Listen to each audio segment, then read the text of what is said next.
8장 처음에 하나님께서 베델 사람들이 금식에 관하여 질문을 하는 것에 대한 답변으로 포로 귀한 세대를 향해 하나님께서 다시 시온으로 돌아와 번성하게 하시고 이스라엘 백성들을 회복시키실 거라고 약속을 하셨어요. 그리고 이제 오늘 우리가 함께 읽은 말씀부터는 포로 귀한 세대들을 향해서 축복을 보장하고 성전을 재건하라고 독려하는 내용으로 구성이 되어 있습니다. 그렇기 때문에 하나님께서는 세상 가운데서 흔들리고 무너지려고 하는 이스라엘 백성들을 향해서 분명하게 선포를 하시죠. 자, 우리 9절 말씀을 먼저 한번 같이 읽어봅시다. 9절, 자, 읽습니다. 만군의 여호와가 이같이 말하노라. 만군의 여호와의 집 곧 성전을 건축하려고 그 지대를 쌓던 날에 있었던 선지자들의 입의 말을 이 날에 듣는 너희는 손을 견고히 할지어다. 아멘. 자, 여러분, 하나님께서는 성전을 재건하는 그 일을 행하는 이스라엘 백성들에게 손을 견고히 하라라고 그렇게 말씀하셔요. 여러분, 손을 견고히 하라는 것은 한마디로 말해서 힘과 용기를 내라는 권면입니다. 힘과 용기를 내라고요. 즉 성전 재건이 중단된 현실에서 선지자들을 통해 선포하신 것을 반드시 해내야 할 거라는 하나님의 준엄한 명령인 거예요. 근데 이 말씀을, 이 9절 말씀을 새 번역 성경에서는 이렇게 번역을 하고 있는데요. 자, 제가 읽어볼게요. 나 만군의 주가 말한다. 너희는 힘을 내어라. 만군의 주의 집 곧 성전을 지으려고 기초를 놓던 그날에 일어난 그 예언자들이 전한 바로 그 말을 오늘 너희는 듣는다 라고 얘기를 하는 거예요. 여러분, 지금 말씀을 보면 뭐라고 하냐면 하나님께서는 힘을 내라 라고 말씀을 하시고요, 이스라엘 백성들에게 들어라 라고 얘기하셔요. 듣고 있는 거예요, 이스라엘 백성들이.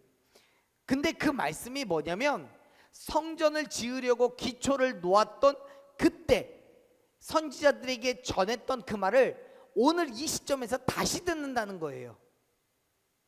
그 말이 뭔 말이냐면 뭐 여러 말씀들이 있겠지만 대표적으로 학개서 2장 4절 말씀을 의미합니다. 자, 우리 학개서 2장 4절 말씀 읽어볼게요.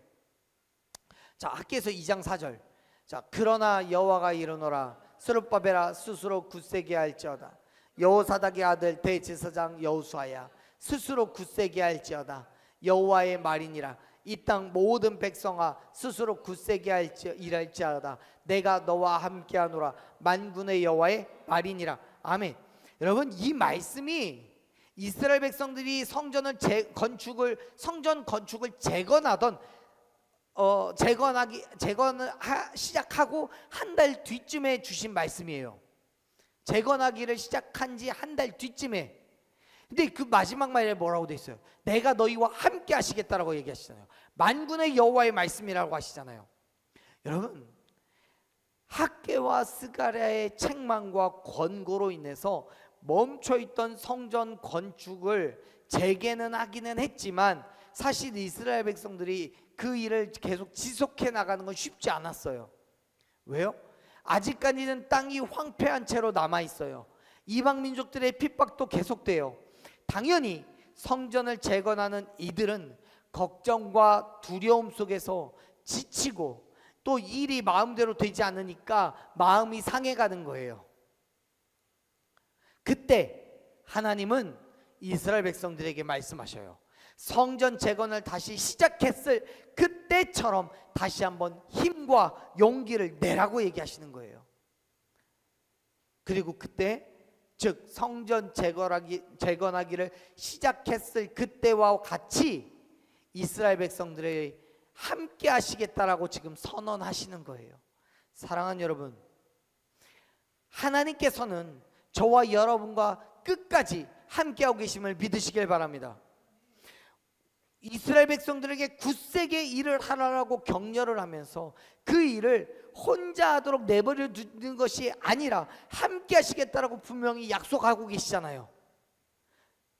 즉 스가랴서 8장 9절에 말씀을 하시는 그 시점에서도 하나님께서는 성전 재건을 독려하시면서 그들과 함께 하시고 도와주시겠다라는 당신의 의도를 드러내고 계시는 거예요. 그러니까 뭐 하라고요? 손을 견고히 하라고요. 일하기를 멈추지 말라고요. 지치고 쓰러지지 말라고요. 사랑하는 여러분, 하나님께서는 태초부터 지금까지 영원토록 저와 여러분 가운데 함께 하시며 우리를 지키시고 보호하여 주심을 믿으시길 바랍니다. 하나님께서 우리에게 분명한 사명을 주시고 스스로 그 일을 감당하도록 나 몰라 하시는 분이 아니란 말이에요. 하나님은 우리에게 당신의 일을 맡기시지만 그 일을 이루시는 궁극적인 주체, 그가 누구예요? 하나님이요.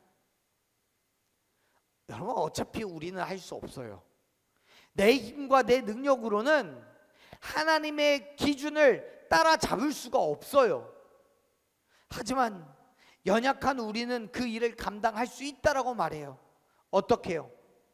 내가 어떻게든 해내겠다라는 굳은 각오를 가지고 애쓰고 수고해서가 아니라 우리는 끊임없이 현실의 문제에 부딪혀서 쓰러지고 넘어지려고 하겠지만 하나님께서 우리를 붙잡아 주심으로 말미암아, 하나님은 우리에게 힘과 능력을 주심으로 말미암아 허락하신 그 모든 일을 감당할 수 있음을 믿으시길 바랍니다. 근데 우리는요, 너무 불평과 불만이 많아요. 내가 할 수 있다고 생각해서 내 힘으로 뭐든 해보려고 애를 써봐요. 그러다가 결국 할 수 없으니까 쓰러지고 넘어져요. 불평하고 불만을 내놓아요. 사랑하는 여러분, 다시 한번 말씀드리지만 하나님의 일은 내가 하는 것이 아니에요. 나는 말씀하신 대로 순종하는 것뿐이고 그 모든 일을 이루시는 분은 하나님이심을 믿으시길 바랍니다. 그 일을 다하기까지 하나님께서는 절대 우리를 떠나시지 않으시는 거예요. 끝까지 돕는 손길을 거두지 않으시는 거예요. 할렐루야. 바울도 그가 전 세계를 돌아다니며 복음을 전했던 그 일이 자신의 힘과 능력이었다라고 말하지 않아요. 빌립보서 4장 13절 말씀을 보면 바울이 뭐라고 얘기해요? 읽어봅시다. 읽어요. 내게, 아멘. 여러분, 내게 능력 주시는 자 안에서 우리는 모든 것을 할 수 있음을 믿으시길 바랍니다. 그렇기 때문에 여러분, 손을 견고히 하십시오. 힘들다고 어렵다고 내가 손대어 행하던 그 일을 포기하지 마십시오. 내려놓지 마십시오. 용기와 힘을 내시기를 바랍니다. 하나님께서 저와 여러분 가운데 함께 하시며 하나님의 힘과 능력을 더하여 주심으로 말미암아 우리의 모든 일을 충분히 감당하고도 남음이 있게 하실 줄로 믿습니다. 자, 이제 하나님께서는 그렇게 당신의 사역을 감당하는 이스라엘 백성들이 하나님의 구원과 축복을 받을 거라고 다시 한번 약속을 해주셔요. 그러면서 먼저 이스라엘 백성들이 하나님의 성전을 재건하는 일을 다시 시작하기 전에 어떤 일들이 있었는지에 대해서 이렇게 이야기하죠. 10절 말씀, 자, 같이 읽어봅시다. 이날 전에는 사람도 싹을 얻지 못하고 짐승도 싹을 받지 못하였으며 사람이 원수로 말미암아 평안히 출입하지 못하였으나 내가 모든 사람을 서로 풀어주게 하였느니라. 아멘. 말씀의 처음이 이날 전에는 이라고 시작을 해요. 여기서 말하는 이 날은 언제냐면 성전을 재건하는 공사를 다시 시작하기 이전의 상황을 말해요. 그때 이스라엘 백성들은요, 경제적으로 엄청 힘들었습니다. 사람들이 아무리 열심히 일을 해도 정당한 싹을 받지 못했고 짐승들, 즉 가축들도 배불리 먹지를 못한 채 밭을 일구고 짐을 날라야 했어요. 그때에 대한 묘사를 학개 선지자는 1장 6절부터 11절까지 해서 뭐라고 하냐면 아무리 많이 뿌려도 수확이 적고, 먹어도 배부르지 않고, 마셔도 흡족하지 않고, 입어도 따뜻하지 않고, 싹쓸 받아도 구멍 뚫린 전대에 넣는 것과 같다라고 표현을 했어요. 기억나세요? 학개서에서 말씀 나눌 때 그 얘기 했단 말이에요. 그만큼 경제적으로 어려웠어요. 근데 그뿐만이 아닙니다. 이스라엘 백성들이 힘들고 괴로웠던 것은 경제적인 문제만이 아니었어요. 정치적으로, 군사적으로, 또 외교적으로도 불안했어요. 10절에서 표현하고 있는 것처럼요, 사람이 원수로 말미암아 평안히 출입을 하지 못했어요. 다시 말해서 그들 주변에 있는 수많은 무수한 대적들로 인해서 일상의 삶이 제대로 일상의 삶을 제대로 살아낼 수가 없었다는 거예요. 그런데 더 괴로웠던 건 뭐냐면 그 대적들이 이방 민족들만이 아니었어요. 자, 10절 마지막을 보면 내가 모든 사람을 서로 풀어주게 하였다라고 말씀하고 있잖아요. 여기에서 말하는 이 모든 사람들에 해당하는 대상이 누구냐면 이방 민족들을 포함해서 당시 이스라엘 사회를 구성하고 있던 모든 사람들을 얘기해요. 다시 말해서 이스라엘은 외부의 적들로 인해서 문제를 얻는 것뿐만 아니라 내부의 갈등도 있었다는 거예요. 이스라엘 백성들이 서로가 서로를 시기하고 질투하고 빼앗고 빼앗기는 그런 상황들이 계속되고 있었다는 거예요. 근데 말씀을 잘 살펴보세요. 모든 사람을 서로 풀어주게 했다라고 말하는데 그걸 누가 했다고 얘기해요? 내가 했대요. 여기서 말하는 내가가 누구예요? 스가랴 선지자예요? 여기서 말하는 내가가 누구예요? 하나님이잖아요. 하나님. 그러면 이 말을 문맥 그대로 이해를 하자면 하나님께서 사람들을 서로 시기하고 질투하고 전쟁과 반목과 불신과 불평이 있게 만들었다는 거예요. 이방 민족들의 공격이 하나님께 원인이 있다라는 얘기예요. 그런데 여러분 오해하지 마세요. 하나님은 전쟁을 일으키시고 싸움을 부추겨서 사륙하게 하시는 분이에요? 아니에요? 아니에요. 결국 이 말씀은 하나님께서 악을 조장하신다라는 말이 아니에요. 악함을 고집하고 불순종을 행하는 자들을 그 완악함과 죄악 가운데서 그냥 내버려 두셨다는 것을 의미해요. 이해가 돼요? 무슨 말인지? 이러한 표현은 로마서 1장에서도 찾아볼 수 있죠. 로마서 1장 28절 말씀을 보면 바울은 당시의 이스라엘 백성들의 모습에 대해서 이렇게 표현합니다. 28절 같이 읽어볼게요. 읽습니다. 또한 그들이 마음에 내버려 두사 합당하지 못한 일을 하게 하셨으니 아멘. 바울이 당시 시대를 바라보면서 사람들의 완악함에 대해 하나님께서 내버려 두셨다라고 표현을 해요. 그와 마찬가지로 지금 스가랴에서도 하나님께서는 이스라엘 백성들이 인간적인 완악함, 그들의 본질적인 죄성이 드러나는 것을 그냥 내버려 두셨다는 거예요. 그러면 어떻게 돼요? 그들은 그냥 열심히 죄 가운데서 사는 거예요. 고삐 뿔린 망아지처럼 제멋대로 사는 거예요. 사랑하는 여러분, 하나님께서 우리를 지키시고 보호하지 않으시면 우리는 아무것도 할 수 없음을 기억하시기 바랍니다. 지금 하나님께서 당신의 일을 버려두고 오직 자기만을 위하여 인간적인 욕망을 위하여서 수고하고 있는 이스라엘 백성들을 축복하지 않으시고 그냥 내버려 두시는 거예요. 그 결과 어떻게 됐어요? 그들은 자신의 완악함으로 인해서 경제적인 어려움을 겪을 뿐만 아니라 이방 민족들의 공격을 막아내기도 바쁜데 심지어 자기들끼리 갈등을 일으켜서 서로가 서로를 향해 공격하고 핍박하기를 일삼고 있었던 거예요. 그렇습니다. 사랑하는 여러분, 성경은 시편 127편 1절에서 하나님께서 집을 세우지 않으면 세우는 자의 수고가 헛되고 하나님께서 성을 지키지 아니하시면 파수꾼의 깨어있음이 헛되다라고 말씀하셨습니다. 하나님은 당신의 일을 버려두고 오직 자기만을 위하여 수고하고 애쓰는 이스라엘 백성들을 축복하지 않으신 거예요. 내버려 두시는 거예요. 그래서 그들의 수고의 열매를 거두지를 못하는 거예요.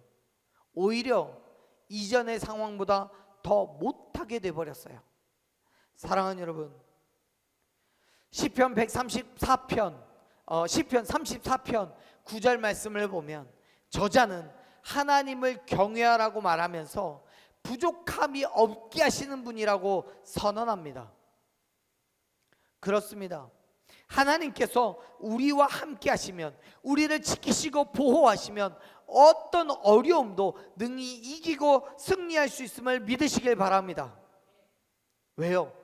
우리와 함께 하시는 하나님께서 전지전능하신 하나님, 만군의 하나님이 되시기 때문에요. 다른 곳에서도 그렇지만 여기에서도 분명히 그 점을 지적하고 있어요. 9절에 처음에 만군의 여호와가 말한다라고 그 말씀의 주체를 분명하게 규정하고 있잖아요. 매번 말씀드리지만 이 표현은 모든 능력과 권세를 가지신 하나님, 모든 전쟁에서 승리를 쟁취하실 하나님이라는 선언이에요. 따라서 반드시 그렇게 승리하실 하나님께서 우리와 함께 하시는데 우리가 어떻게 실패할 수 있고 어떻게 무너질 수 있겠냐는 거예요. 하지만 물론 그럼에도 불구하고 우리가 현재의 모습을 바라보면 하나님께서 우리와 함께하고 계신다는 것을 인정한다고 하더라도 그 순간 모든 문제가 얽힌 실타래가 풀리듯이 해결되지 않잖아요. 여전히 삶의 문제 있고요, 여전히 건강의 문제 있고요, 여전히 우리에게 물질의 어려움도 있어요. 그럼에도 불구하고 그 모든 상황까지도 움직이시고 역사하시는 하나님을 여러분 믿으시길 바랍니다. 비록 내 눈으로 볼 때에는, 내 마음에서는 정말 하나님이 계시는 것처럼 보이지 않는다 할지라도, 느껴지지 않는다 할지라도 하나님께서는 내게 허락된 그 모든 순간들을 통하여서 하나님의 지극히 선하신 뜻을 이루어 가고 계신 줄로 믿으시길 바랍니다. 나는 할 수 없지만 하나님께서는 모든 것을 강하게 하시는 분이에요. 아멘. 하나님의 나라와 그의 의를 구하는 모든 자들에게 필요한 모든 것을 공급하시는 하나님을 믿음으로써 우리에게 허락된 그 모든 믿음의 삶 속에서 참아내고 견뎌내시기를 축원합니다. 하나님께서는 당신의 일을 감당하는 모든 자들에게 그러한 인내를 요구하신단 말이에요. 자, 보세요. 11절 말씀 같이 읽어봅시다. 자, 11절 읽습니다.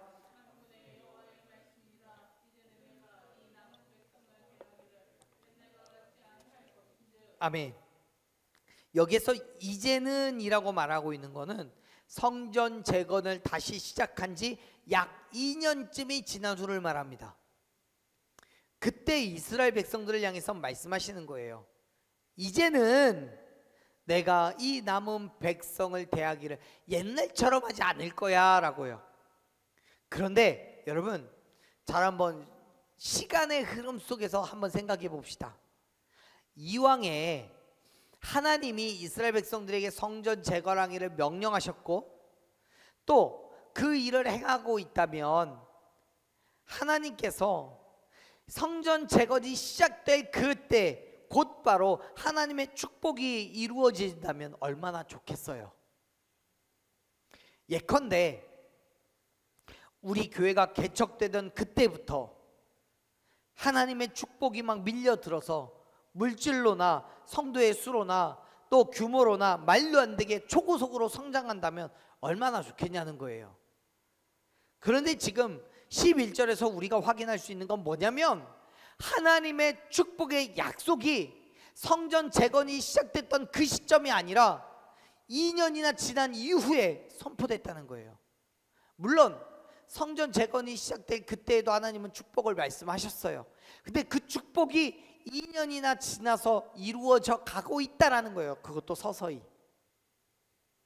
여러분, 이스라엘 백성들이 하나님의 축복의 약속을 믿고 성전 재건 공사를 다시 시작했지만 그들의 기대와는 다르게 자신들의 상황이 즉각적으로 개선되지 않아서 하나님의 약속을 의심하고 좌절하고 낙심할 수 있었어요. 하지만 여러분, 그들이 인내하며 성전 건축하기를 중단하지 않고 지속했을 때 마침내 하나님의 축복의 약속이 성취되었음을 믿으시길 바랍니다. 여러분, 여전히 하나님은 동일하게 일하십니다. 우리가 하나님의 사역을 감당하며 말씀하신 축복이 지금 당장이라도 이루어질 것처럼 생각하지만 오히려 더욱 긴 시간을 인내하며 기다려야 되는 경우가 더 많아요. 아브라함이 이삭을 약속받은 후에 실제 아들을 얻기까지가 그랬어요. 요셉이 꿈을 꾸고 그 꿈이 성취되기까지도 그랬어요. 또 모세가 하나님의 말씀을 듣고 이스라엘 백성들을 이끌고 가나안 땅으로 들어가기까지도 그래요. 무려 40년이라는 시간을 광야에서 인내하며 보내야 됐어요. 사랑하는 여러분, 하나님께서 저와 여러분 가운데 나 개인적으로 여러분이 약속하신 게 뭡니까? 우리가 예수 그리스도의 죽으심과 부활하심을 믿지만 그럼에도 불구하고 그 즉시로 불행 끝 행복 시작이 아니라 여전한 불행함 가운데 있을 수도 있잖아요. 여러분, 히브리서 10장 36절 말씀을 보면요, 우리에게 인내가 필요한 이유는 하나님의 뜻을 행한 이후에 약속하신 것을 받기 위함이라고 말씀합니다. 그렇습니다. 여러분, 하나님의 약속을 받기 위해서 필요한 게 뭐냐면 인내예요. 참아내고 견뎌내는 거예요. 지금 하나님의 말씀에 순종하여서 그 모든 일을 감당하고자 할지라도 하나님께서 약속하신 것이 곧 즉시로 우리에게 이루어지지 않을 수도 있단 말입니다. 그때마다 지치고 쓰러지실 거예요? 그때마다 무너지실 거예요? 아니에요. 하나님께서 우리 가운데 반드시 함께하고 계심을 믿고 의지하며 참아내고 견뎌내는 그 인내가 저와 여러분 가운데 있기를 간절히 축원합니다. 지금 당장 하나님의 약속이 성취되지 않는다고 그 약속을 의심하거나 좌절하거나 낙심하지 마십시오. 신약 성경에서 예수님께서 승천하신 그 모습 그대로 다시 이 땅에 오시겠다고 약속하신 지 벌써 2000년이 넘어가고 있어요. 언제 다시 오실지 몰라요. 하지만 여러분, 주님이 다시 오실 그때까지 참아내고 견뎌내시기를 바랍니다. 우리에게 허락한 그 믿음의 삶을 기꺼이 살아내는 저와 여러분에게 간절히 축원합니다. 아멘. 여러분, 하나님께서 선포하셨어요. 이제야 비로소 내가 남은 백성들을 대하기를 옛날과 같이 하지 않으시겠다라고요. 다시 말해서 이전에는 하나님께서 이스라엘 백성들의 불순종으로 인해 그들을 돌이키시기 위해서 징계하셨지만 이제는 하나님의 그 백성들을 과거와는 완전히 다르게 축복을 하시겠다라고 약속하시는 거예요. 그 축복이 12절에서부터 기록되어 있습니다. 자, 한번 읽어보죠. 12절 말씀 같이 읽습니다. 곧 평강의 씨앗을 얻을 것이라. 하늘은 이슬을 내리니 내가 이 남은 백성으로 이 모든 것을 누리게 하리라. 아멘. 지금 하나님께서는 이스라엘 백성들을 회복시키셔서 그 땅에 이루어질 풍요로움에 대하여 말씀하십니다. 근데 가장 먼저 주어지는 게 뭐예요? 평강의 씨앗이에요. 근데 이 평강의 씨앗은 히브리어로 우리가 잘 아는 단어인 샬롬의 씨앗입니다. 샬롬이 뭡니까? 평안한 상태, 분쟁과 다툼이 없는 상태를 말해요.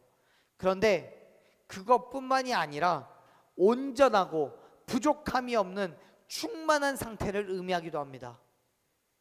따라서 이스라엘 백성들이 누리는 그 평안은 단순하게 전쟁이 없는 평안함 뿐만이 아니라 어떤 곳에서도 부족함이 없는 풍요와 충만함을 누리게 될 거라는 하나님의 약속인 거예요.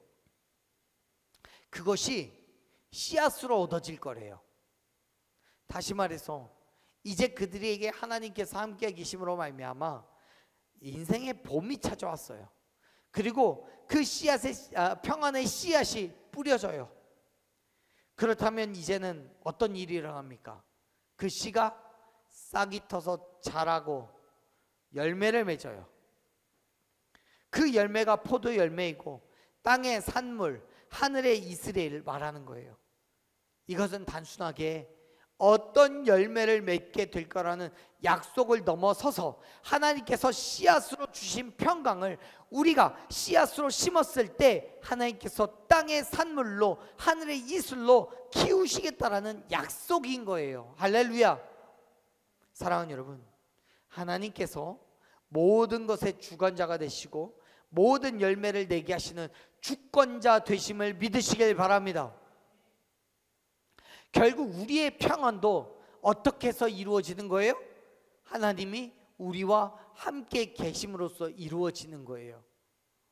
그 평강이 물질로 주어지는 것이든 환경이나 마음을 통하여 주어지는 것이든 무엇이 되었든 하나님께서 우리를 통해 역사하시는 것임을 여러분 믿으시길 바랍니다. 그 평강이 물질로 인하여 주어지는 거예요. 환경을 통해서 주어지는 거예요. 마음의 안식으로 주어지는 거예요. 사랑하는 여러분, 하나님의 일하심을 기대함으로써 우리의 삶의 모든 것을 기꺼이 맡겨 드리시기를 바랍니다. 그리고 말씀하셨으면 반드시 이루실 것을 믿으시길 바라요.